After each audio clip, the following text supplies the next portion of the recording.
السلام علیکم ویورز، امید ہے آپ سب خیریت سے ہوں گے۔ آج میں آپ سب کو ایک ایسا عمل بتانے جا رہی ہوں جو نہ صرف آزمودہ ہے بلکہ تمام عالم میں اس عمل کو خاص رتبہ حاصل ہے، اور وہ ہے تہجد۔ تہجد پڑھنے سے اللہ پاک انسان کو عزت بخشتے ہیں، انسانوں کے دل میں اس انسان کی عزت اور محبت پیدا ہو جاتی ہے۔ اللہ پاک اسے دنیا میں لوگوں کے دلوں میں معتبر بنا دیتے ہیں۔ زندگی سے ہر انسان پریشان ہے، چاہے امیر ہو چاہے غریب ہو۔ کسی کے پاس صحت نہیں ہے، کسی کے پاس رزق نہیں ہے، کسی کی زندگی میں سکون ہی نہیں ہے، اور کسی کے پاس اولاد نہیں ہے، اور کوئی اولاد کے مسئلوں سے پریشان ہے۔ یا تو کسی کے پاس وقت نہیں ہے، اور جس کے پاس سب کچھ ہے اس کے پاس احساس ہی نہیں ہے کہ اس کو اللہ نے کتنا نوازا ہے، اور وہ تلاش میں ہے اور کی نہ ختم ہونے والی تلاش۔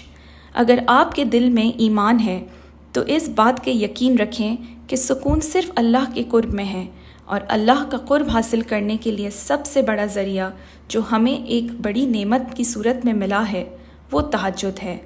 تہجد پڑھنے کے ویسے تو بہت سے فائدے ہیں، لیکن کچھ فائدے آج میں آپ کے ساتھ شیئر کرنا چاہوں گی۔ پہلا تو قرب الہی۔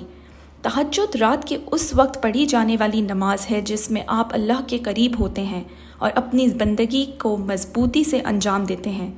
یہ رات کے وہ حصہ ہے جس میں اللہ تعالیٰ خود پہلے آسمان پہ موجود ہوتے ہیں اور پوچھتے ہیں، ہے کوئی مانگنے والا؟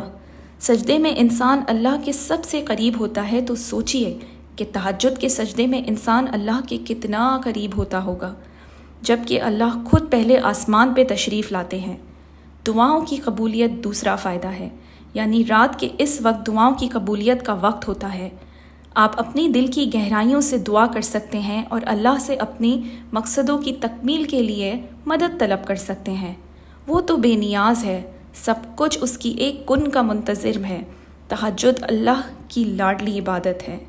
تیسرا فائدہ تقویٰ کی تربیت۔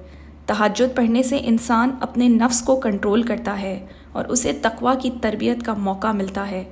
آپ اگر رات میں نیت کر کے سوئیں کہ آپ نے تہجد کے لیے اٹھنا ہے تو رات کی تاریکی کے گناہوں سے آپ خود ہی رک جائیں گے۔ تہجد کی عبادت ایمان کی طاقت، روحانیت اور عزت اور آخرت کی تیاری میں مددگار ثابت ہوتی ہے۔ اگر آپ کو کوئی چیز شدت سے چاہیے تو آپ تہجد پڑھیں۔ اگر آپ نے اس چیز کے لیے تہجد نہیں پڑھی تو وہ چیز آپ کو شدت سے نہیں چاہیے، کیونکہ تہجد کی دعا رد ہی نہیں ہوتی، اور اسے صرف ایک بار نہیں پڑھنا ہے، روزانہ اللہ سے مانگنا ہے۔ یاد رکھیے کہ ساتھ میں عافیت بھی مانگیں۔ اگر آپ عافیت نہیں مانگیں گے اور وہ چیز آپ کے حق میں بہتر نہیں ہوگی تو فائدہ ہی نہیں ہے۔ اس لیے کہا جاتا ہے کہ دعا ہمیشہ پوری مانگیں اور ساتھ میں عافیت بھی مانگیں، کیونکہ مستقبل صرف اللہ جانتا ہے۔ تہجد میں اپنے رب سے جو مانگیں وہ عطا کرتا ہے۔ وہ رات کا وہ وقت ہوتا ہے جس میں نہایت سکون اور خاموشی ہوتی ہے۔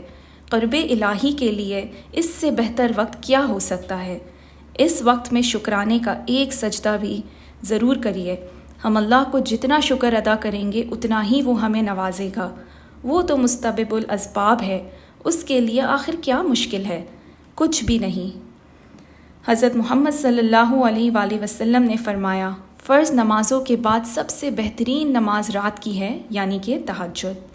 حضرت ابو ہریرہ رضی اللہ عنہ سے روایت ہے کہ نبی کریم صلی اللہ علیہ وآلہ وسلم نے فرمایا، اللہ تعالیٰ ہر رات آسمان دنیا پہ آتے ہیں، اور جب آخری ایک تہائی رات باقی رہ جاتی ہے اس وقت فرماتے ہیں، مجھ سے دعا کرنے والا ہے کوئی جس کی میں دعا قبول کروں؟